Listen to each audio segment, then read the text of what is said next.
Hello students, online classes में आप सभी का स्वागत है। यह आपकी भूगोल की वीडियो है और पिछली वीडियो में हम लोग जैसे कि पढ़ रहे थे पार्ट 1 संसाधन एवं उनके प्रकार। तो आज की वीडियो में उसी लेसन को हम लोग आगे बढ़ाते हैं। तो चलिए आज की पढ़ाई शुरू करते हैं। तो अपनी पढ़ाई शुरू करने सबसे पहले अपनी बुक निकाल लीजिए। सभी ने अपनी बुक निकाल ली है और अपनी बुक का पेज नंबर 3 खोल लीजिए। पार्ट 1 संसाधन एवं उनके प्रकार। जैसा कि आपको याद होगा कि पिछले वीडियो मैंने आपको ये सब पढ़ा दिया था, ठीक है, और पढ़ाते हुए मैंने आपको यहाँ तक पढ़ा चुकी हूँ, आपको याद होगा। इसमें मैंने आपको बताया था कि जो हमारे संसाधन होते हैं वो 2 प्रकार के होते हैं। कौन कौन से होते हैं? एक होता है प्राकृतिक संसाधन और दूसरा होता है मानव निर्मित संसाधन। आज हम पढ़ेंगे प्राकृतिक संसाधन के बारे में। तो सभी बच्चे ध्यान देंगे और मैम जैसे पढ़ा रही है आप भी ध्यान से पढ़ते जाएंगे साथ साथ। प्राकृतिक संसाधन कई आधारों पर वर्गीकृत किए जा सकते हैं। इन संसाधनों के वर्गीकरण का उद्देश्य प्रमुखता यह निर्धारित करता है कि हमारे द्वारा किसी संसाधन को एक विशेष श्रेणी के अंतर्गत किस प्रकार रखा जाए। संसाधनों का वर्गीकरण भिन्न भिन्न आधार पर निर्भर करता है। पहले की उपलब्धता के आधार पर, यानी कितना वो पाए जाते हैं, किस प्रकार से कहाँ पाए जाते हैं, उसके आधार पर संसाधन को हम लोग वो करते हैं, डिस्ट्रीब्यूट करते हैं। जैसे कि इसके आधार पर क्या होता है, नवीनीकरण संसाधन और अनवीनीकरण संसाधन। नवीनीकरण संसाधन कौन से होते हैं? वे सभी वस्तुएं जो पुनरुत्पादन और वृद्धि करती हैं नवीनीकरण संसाधन कहलाती हैं। निरंतर प्रयोग के आधार पर सौर ऊर्जा, पवन ऊर्जा तथा जल ऊर्जा को भी नवीनीकरणीय संसाधन कहा जाता है। इन प्राकृतिक तत्वों को अक्षय संसाधन कहा जाता है। वनों तथा फसलों को भी इसी श्रेणी के संसाधनों में गिना जाता है। इसी प्रकार जंगली और घरेलू जानवर भी नवीनीकरणीय संसाधन है, परंतु अधिक शिकार या उनके प्राकृतिक आवासों को लगातार किया जा रहा है। विनाश इनको नष्ट कर देगा, यानी कि दिन पर दिन क्या करते हैं, उनका शिकार करने की वजह से ये बहुत जल्दी खत्म हो जाएंगे। अब है अनवीनीकरण संसाधन।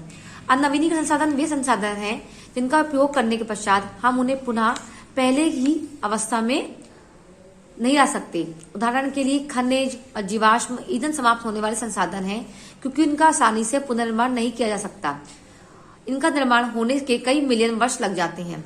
दूसरे शब्दों में हम कह सकते हैं कि उन्हें दोबारा प्रयोग में नहीं लाया जा सकता है। कुछ धातुओं को दोबारा प्रयोग में अवश्य लाया जा सकता है, यानी कि शॉर्ट फॉर्म में कहा जाए तो जिनका हम दोबारा से प्रयोग नहीं कर सकते, दोबारा से नहीं ला सकते हैं, वह अनवीनीकरण संसाधन कहलाते हैं। अब है उत्पत्ति के आधार पर। पहले था उपलब्धता के आधार पर, अब दूसरा है उत्पत्ति के आधार पर। उत्पत्ति के आधार पर संसाधन 2 प्रकार के होते हैं।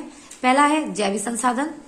वे सभी संसाधन जो हमें सजीव पदार्थों से प्राप्त होते हैं जैव संसाधन कहलाते हैं। जैसे कि पौधे, जीव जंतु आदि जैव संसाधनों के अंतर्गत आते हैं। स्वयं मानव भी इसी श्रेणी में आता है। मानव संसाधन का इन सभी जैव संसाधनों में अधिक महत्वपूर्ण है, क्योंकि मानव के पास बुद्धि है, इसका वह उपयोग करके अन्य संसाधनों को उपयोग में ला सकता है। दूसरा है अजैविक संसाधन।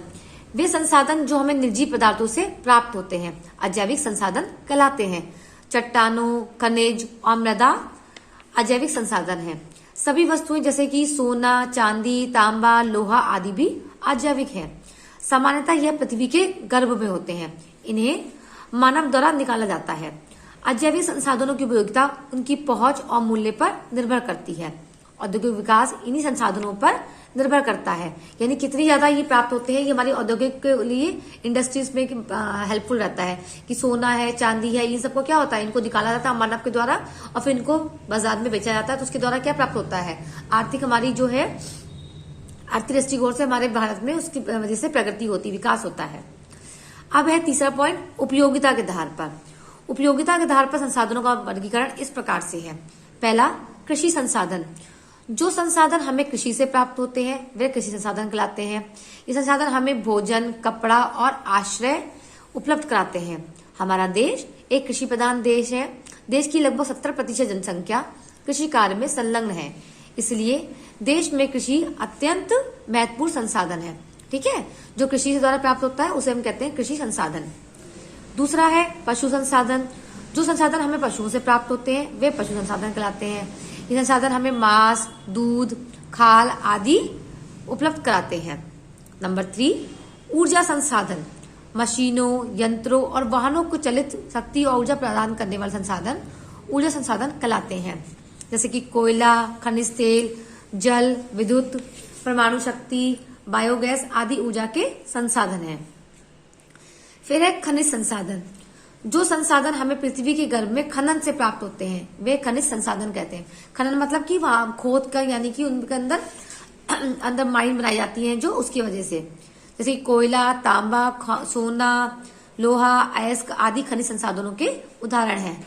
जैसे कि हमारी कई जगह पे इनकी खानें बनी हुई हैं, उन सबको हम क्या कहते हैं? खनिज संसाधन। अब है हमारा विकास की अवस्था के आधार पर। विकास की अवस्था के आधार पर विकास की अवस्था के आधार पर संसाधनों को दो वर्गों में रखा जाता है। पहला, संभाव्य संसाधन। ऐसा संसाधन जो हमारे चारों ओर उपस्थित है परंतु उचित प्रयोग हेतु पूर्ण उपयोगी नहीं है, संभाव्य संसाधन के रूप में वर्गीकृत किए जा सकते हैं।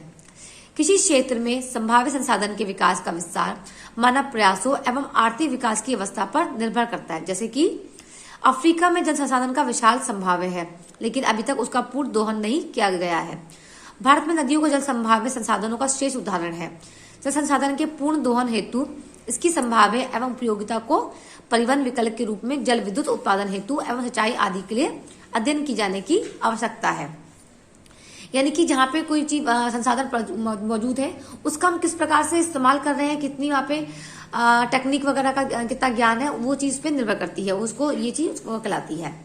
अब है वास्तविक या विकसित संसाधन। वे संसाधन जिनकी मात्रा ज्ञात होती है और जिनका इस समय उपयोग किया जा रहा है वास्तविक संसाधन कहलाते हैं। जनवरी में रूर प्रदेश में कोयला, पश्चिम एशिया में खनिज तेल, महाराष्ट्र में ढक्कन, पठार की काली मिट्टी के भरपूर निक्षेप सभी वास्तविक संसाधन हैं। तो बच्चों, आज की वीडियो में बस आपको मैं लेसन इतना ही पढ़ा रही हूँ। इसके आगे का जो होगा मैं आपको नेक्स्ट वीडियो में पढ़ाऊंगी। आपका होमवर्क ये होगा कि हमारे संसाधन के जो अलग अलग प्रकार हैं उनको आप अच्छे से पढ़िएगा।